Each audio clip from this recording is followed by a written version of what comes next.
This is a project for JMS494 at San Diego State University for fall 2025. My name is Alexis Curtis.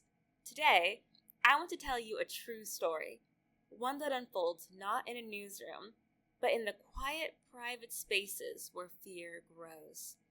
It's the story behind Counterman versus Colorado, a Supreme Court case that reshaped the boundaries of online speech. And it's a story where, in my view, the courts got it wrong.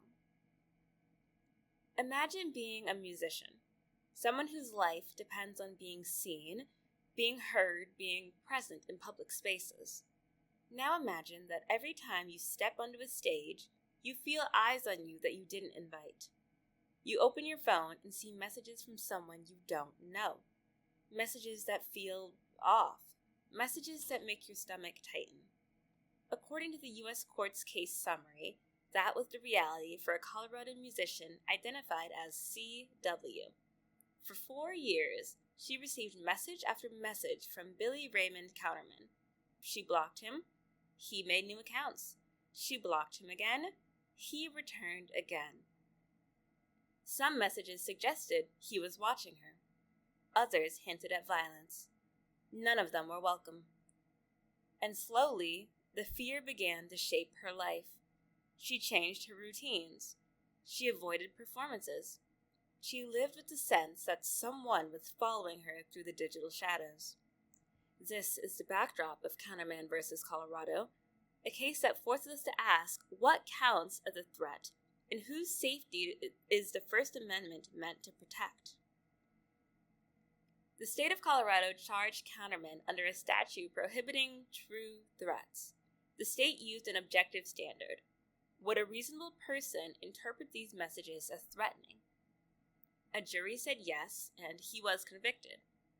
But Counterman appealed, arguing that the First Amendment required something more, proof that he intended to threaten her, that his internal mindset, not the victim's experience, should determine whether the law could intervene. The case climbed all the way to the Supreme Court, and in 2023, the court ruled 7-2 in his favor. Justice Kagan's majority opinion held that the First Amendment required a subjective mental state, at least recklessness, before speech can be punished as a threat. The court's concern, as the Harvard Law Review analysis explains, was the risk of chilling effects, the fear that people might censor themselves as they could be punished for speech that they didn't mean as threatening.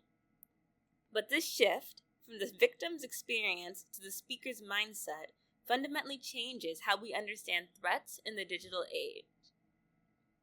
Here's where the narrative turns. Because while the court focused on protecting speakers from self-censorship, it overlooked the chilling effect on victims, the people whose lives are shaped by fear long before a prosecutor ever gets involved. Let's return to C.W. She didn't know Counterman's intent. She only knew the impact. She knew the messages made her feel unsafe.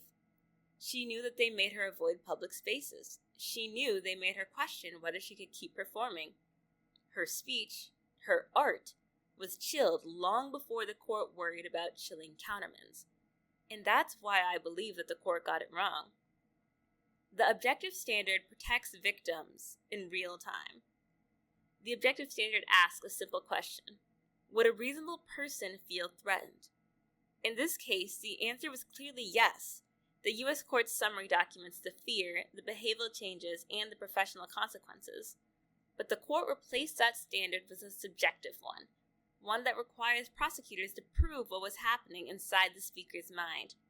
That's a nearly impossible burden in many stalking cases where ambiguity is a weapon. The ruling misunderstands the nature of online harassment. Online threats rarely come with a neat confession of intent. They come in fragments, in patterns, in escalating waves of contact. The Harvard Law Review notes that the court's new rule makes it harder to prosecute exactly this kind of behavior. Persistent, unsettling, but not always explicitly violent. And the dissent saw the danger clearly. Justice Barrett's dissent warns that the majority's rule distorts the true threat doctrine and makes it harder for states to intervene before harassment escalates. She emphasizes that the First Amendment has never protected true threats, and that the government has a compelling interest in preventing fear and violence. Her warning feels especially urgent when you consider how often stalking predates physical harm. This case isn't just about one musician. It's about anyone whose work requires public visibility. Journalists, creators, performers, influencers, activists. In media industries, harassment isn't an abstract concept, it's a daily reality. And when the law raises the bar for intervention, it sends a message. Your fear isn't enough. Your experience isn't enough, and your safety isn't enough. It also shifts more responsibility onto social media platforms.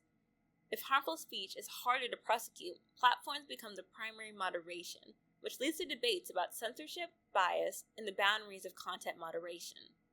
So ironically, a ruling meant to protect speech may actually increase pressure on private companies to regulate it.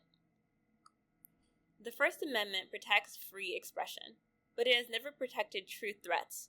And threats aren't defined by the speaker's secret intentions, they're defined by their impact on the person who receives them. The court's decision reframes that balance. It elevates the speaker's rights while minimizing the victim's experience.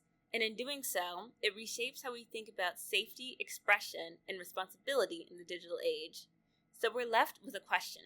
Whose speech are we protecting? And at what cost? To conclude, Counterman v. Colorado is a landmark case, but one that, in my view, tips the balance too far towards protecting harmful speakers at the expense of victims' safety and expressive freedom. The First Amendment is essential, but so is the ability to participate in public life without fear, and in this case, the court's ruling makes that harder. Thank you for listening.